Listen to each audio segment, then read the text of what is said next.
Hi there. I haven't done one of these videos for quite a while because I guess during the most recent lockdowns, everything just got pretty exhausting, and I was finding that I didn't have the energy to be able to do what I'd been doing. I'm feeling like I'm recovering a little bit at this stage, and so I thought I'd start doing some more videos of my scripture reflections for each week. And this Sunday, the 31st of October, it's going to be the 23rd Sunday after Pentecost. But it's also going to be Halloween. And I was wondering whether you've been noticing decorations for Halloween going up around your neighborhood. And I'm wondering about what you think about Halloween. Because in Australia, a lot of people will say, that's an American tradition, why are we doing it here? While a lot of what we see in the shops to do with Halloween is very much being influenced by United States culture, Halloween didn't originate in United States. It's been a big thing in many countries across Europe and across the Americas, and it originates in church traditions that haven't been as big in Protestant churches. So a lot of people who've come from a Protestant background might not be as familiar with them. But Halloween means All Hallows Eve. It's the night before All Hallows or All Saints, which is November 1. And that's a day when all of the saints of the church are honoured. And it's followed immediately by All Souls on November 2, which is a day of prayer and remembrance for all those who have died. A lot of those practices might seem a bit strange to Protestants or to people who've come from a Protestant background, because most Protestants don't have a specific canon of official saints. We recognise all followers of Christ as saints. And most Protestants don't have a tradition of praying for the dead either, although we might thank God for the lives of people who we've loved. Halloween might be a good opportunity for us to remember to thank God for the lives of those who have gone before us and who've inspired our faith, and to thank God for the lives of those who are dear to us who have now died. The secular practices around Halloween of dressing up as scary characters like skeletons and vampires and zombies and stuff like that, it might also be a reminder that we don't have to be afraid of death. We can even make fun of it, even as we miss those who have passed on. Jesus has gone before us and overcome death, so we no longer need to be afraid.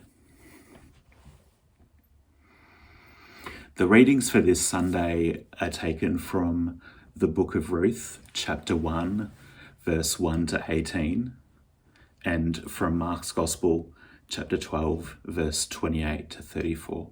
And I'm going to share a little bit of a reflection on those readings, so feel free to just pause the video for a moment and then start it again once you've had a read of those. During this season after Pentecost, we've been hearing from the Jewish scripture, and we started off in the time before Israel had any kings, when the people of Israel did as they pleased. In the book of Judges, this is shown as a time when Israel was constantly fighting with neighbouring countries, as well as fighting among themselves and often treating each other badly. In today's reading from the Jewish scripture, we're taken right back to the time of the Judges. It's a time of trouble, a time of famine in Bethlehem. And we know it must be really bad because Bethlehem is literally the house of bread in Hebrew. But food is so scarce that an Israelite man is willing to take his family and leave Bethlehem, the house of bread, and to leave Israel altogether. He takes his family to go and live in Moab, one of the nations that had a history of oppressing Israel and fighting with Israel. Israel also had a pretty repulsive story about how they believed Moab had originated. They believed Moab was descended from Abraham's cousin Lot as a result of incest. Even with all these bad associations, though, Elimelech, the head of this household, chose to go and live in Moab and take his family. In his household, we know that there is also his wife Ruth and his sons Mahlon and Chilion.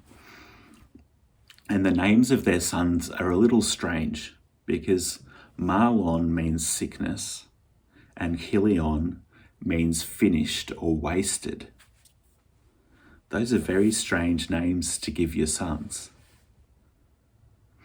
I think what's actually going on with these names is that they're giving us a very strong hint about what will happen in the story.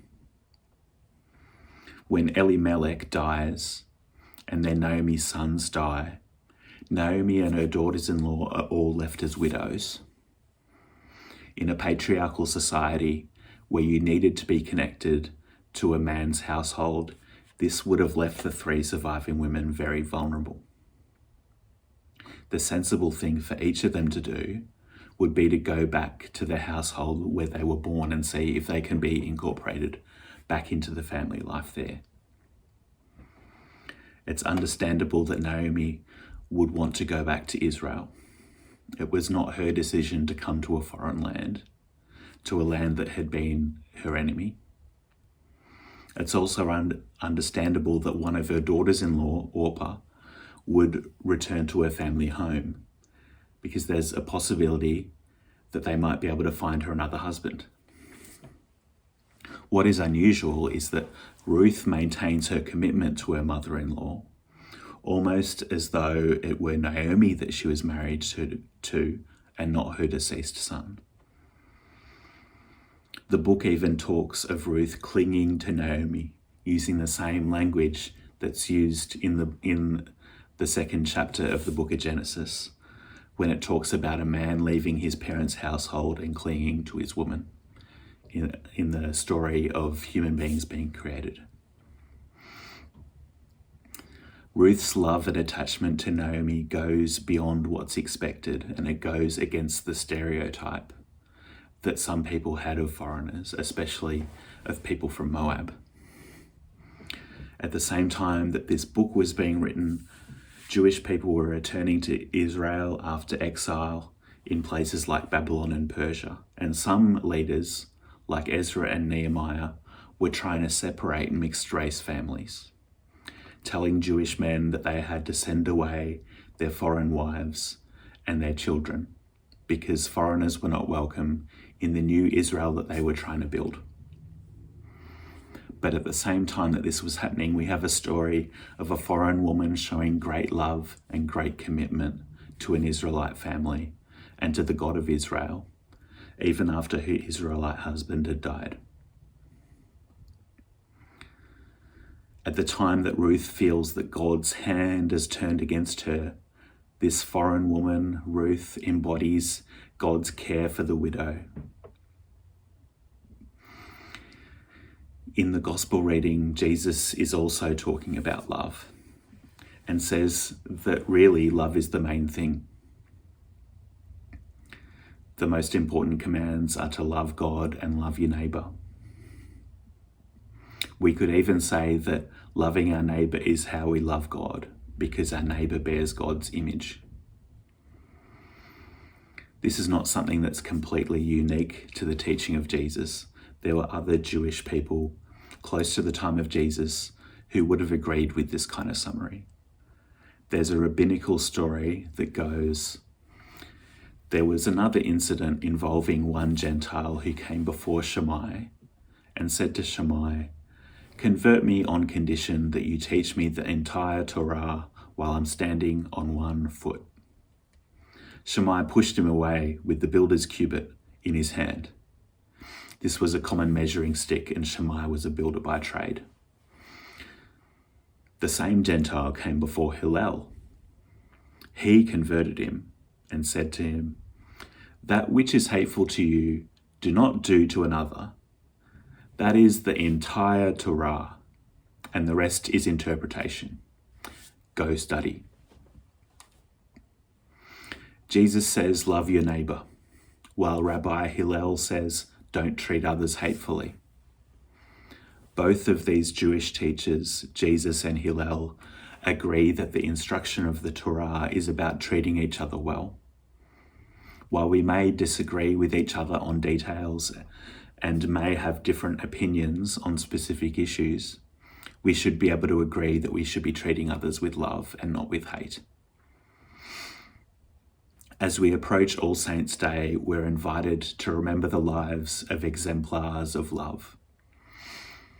People like Ruth, people like Jesus Christ and Rabbi Hillel, folks who may not be perfect but can still inspire us, people like Reverend Dr. Martin Luther King Jr., Mother Teresa of Calcutta, Nelson Mandela, Pastor Sir Douglas Nichols, Lady Gladys Nichols.